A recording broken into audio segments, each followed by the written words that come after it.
We've all made mistakes, haven't we? Right? The difference between us, I guess, is that people respond in different ways when they've made a mistake. Some people take it on the chin personally and they just fess up and then they move on. Other people, they look for scapegoats, or they try to deny that it was their fault that they made a mistake. So what I'm talking about now is the behaviour of normies who had the sheep dip. They realise that they've made, many of them anyway, realise that they've made a mistake. And this video is about, well, how they're responding. And it's fair to say that I don't like it. I don't like how they're responding at all.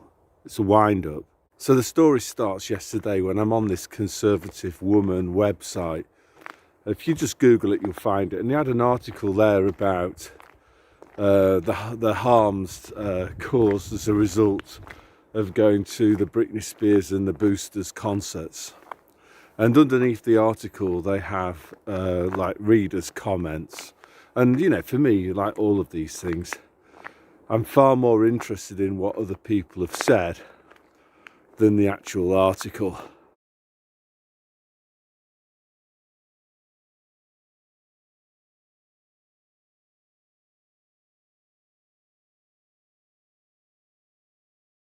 So there's normies on there, and they're really salty about having been to the Britney Spears and the Boosters concerts.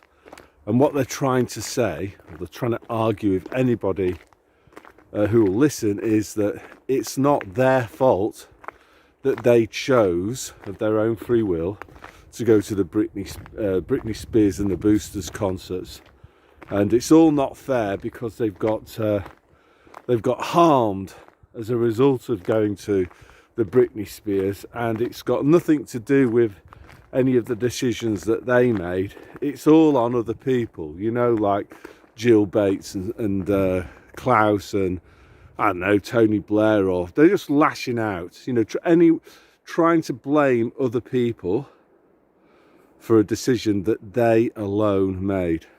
Because the fact is that not everybody, we were all experiencing the same amounts of coercion, but that didn't mean that everybody took the knee to that coercion. Whether you took the knee to the coercion or not and caved in was down to you, no one else.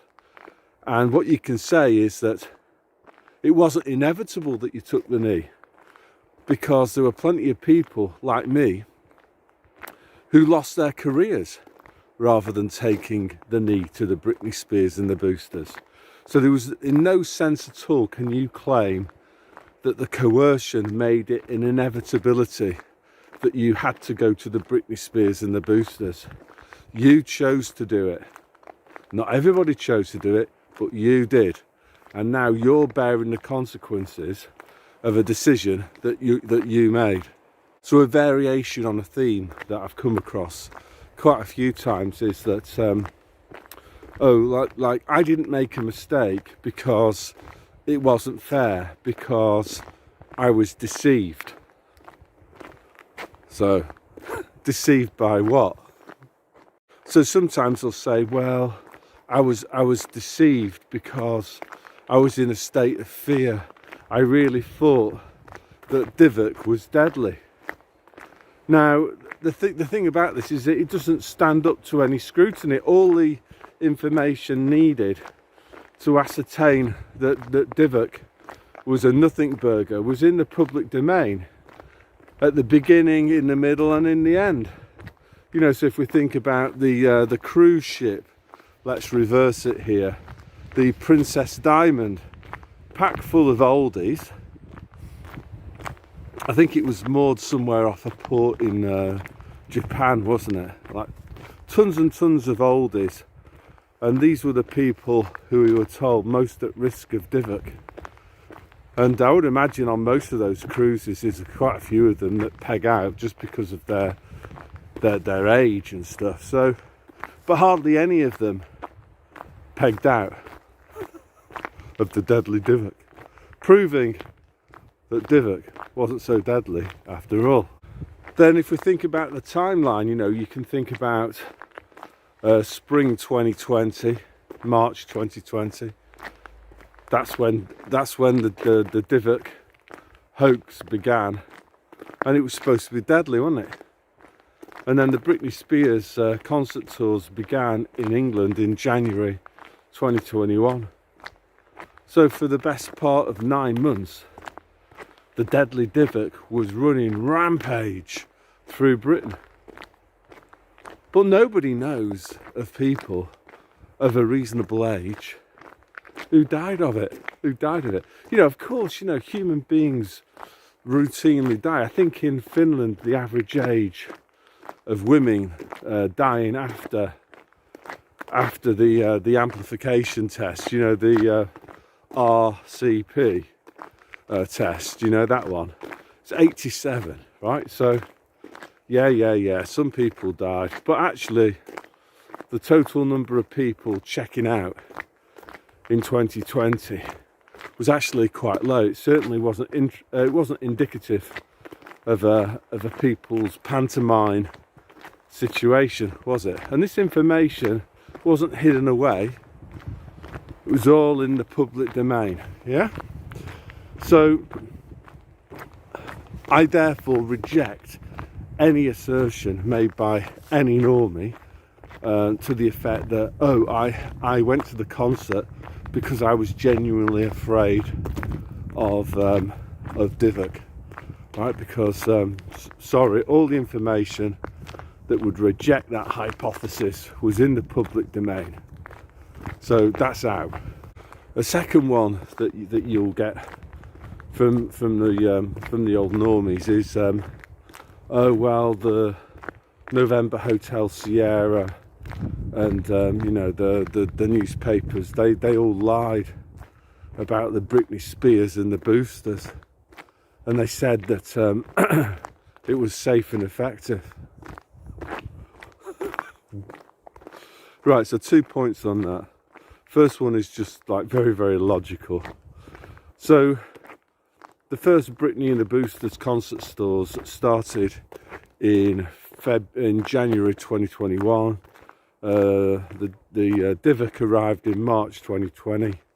So we're talking about a brand new product that was designed, developed, mass produced and dished out to the public in less than nine months, right? So how can anyone argue that this new product was safety tested? How could there be any long-term safety data on this new product?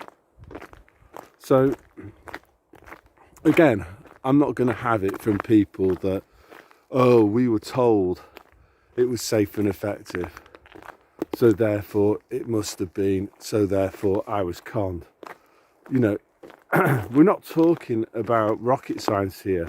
We're talking about, you know, something incredibly basic. How can something that's only been developed in 9 months, how can they know that it's going to be safe in the long run? There was no long run safety data. This was just obvious. It had not been tested. Right, the other point about the Britney Spears was it wasn't even a normal concert. It was based on revolutionary, never tried before technology. So, you know, again, was this information hidden? Wasn't. At the time, I remember emailing out links to the BBC where they talked about the new, exciting, revolutionary technology that was underpinning the Britney Spears and the Boosters concert tours.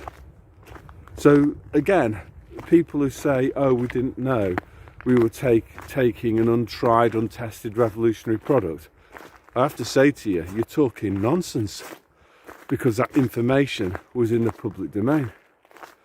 So you put all of these things together, don't you? Who was it who decided to have it? You did. Did everyone have it?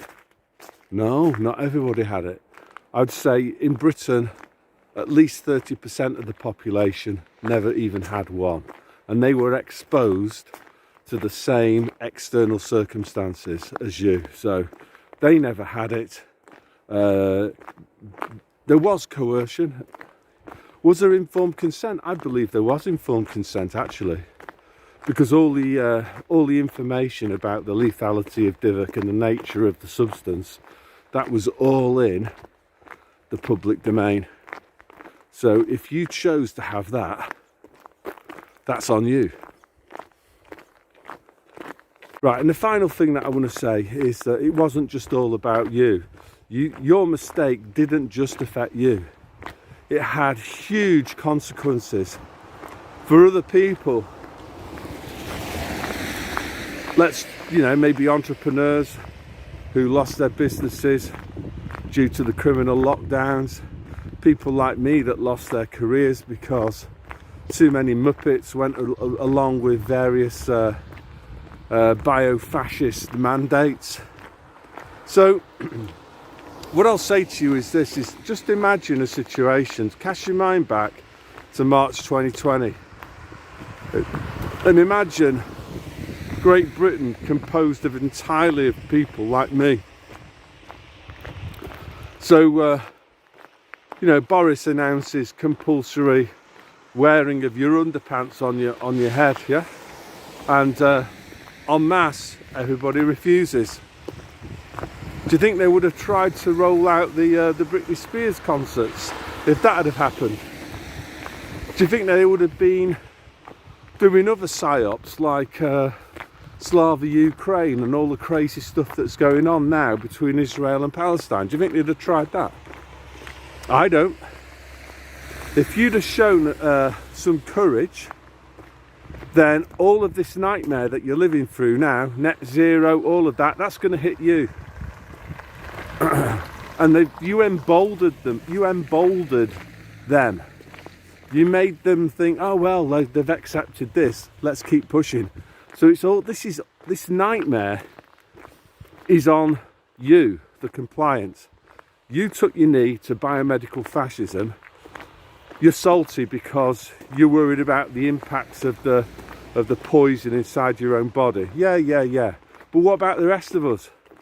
What about the living nightmare that your compliance has caused for everybody else? So just show a little bit of contrition. Show a little bit of remorse. And rather than trying to blame other people for your own mistake, because one more time, it was your choice to go and get it. Yeah, there was some coercion, but not everybody allowed themselves to be coerced. Drum roll, it was a choice. And you made the wrong choice. So fess up to it, apologise. And I'll have none of it. I'll have none of your kind of like salty tears. I do have some sympathy for you, but you need to just do what's right now and acknowledge that you made an epic screw up. And by doing that, you'll be less likely to do it again. And also, you need to apologise to God for what you've done, because you complied with evil, and there will be comebacks for you. So that's all I want to say today. So God bless.